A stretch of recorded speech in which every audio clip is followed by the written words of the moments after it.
Good afternoon, I'm Malcolm Jordan and this is your Midday News Fix for Friday, the 20th of October. The US State Department has issued a rare warning to all Americans living abroad as President Joe Biden prepares to make a major speech about the Israel-Gaza conflict.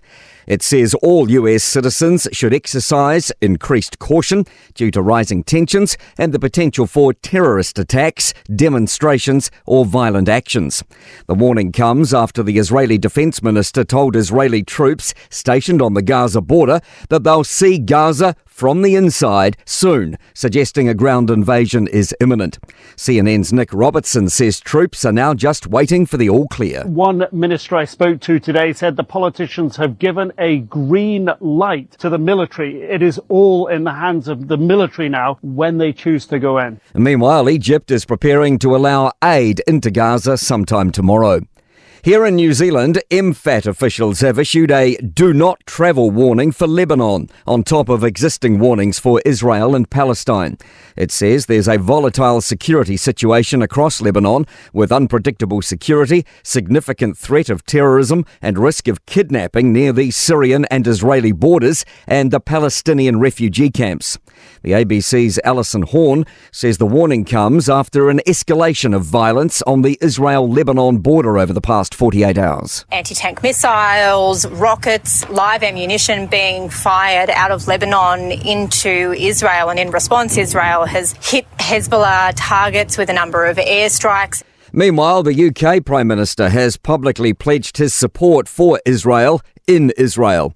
Rishi Sunak says he also welcomes Netanyahu's decision to allow humanitarian aid to enter Gaza, and the UK will increase its aid to the region. I'm proud to stand here with you in Israel's darkest hour. As your friend, we will stand with you in solidarity, we will stand with your people, and we also want you to win.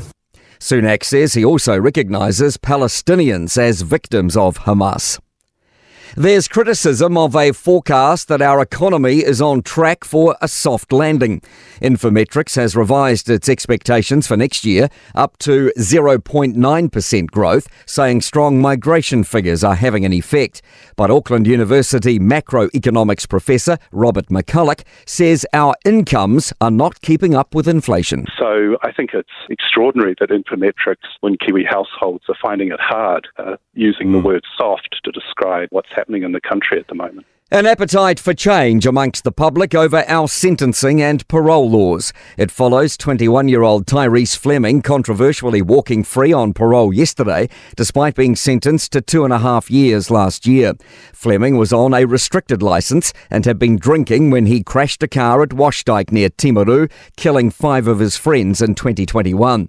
Callers to Newstalk ZB's Canterbury Mornings say this outcome should be prevented in future. The parole laws need a really good going over. Seems to me it's the sentencing that needs to be looked at. If we know that the law isn't right, just change it. To sport. New Zealand sprinter Tiaan Welpton is heading back to his country of birth in a bid to salvage an Olympic dream. He'll move to South Africa in a fortnight for a 3-month training block. Argentina rugby coach Michael Cheika claims it's too simple to point to his side's 2 wins over the All Blacks in the last World Cup cycle as a way to win tomorrow morning's semi-final in Paris. I'm Malcolm Jordan. That's your latest news fix. We'll be back with the next update at 5 p.m. from the Newstalk ZB newsroom.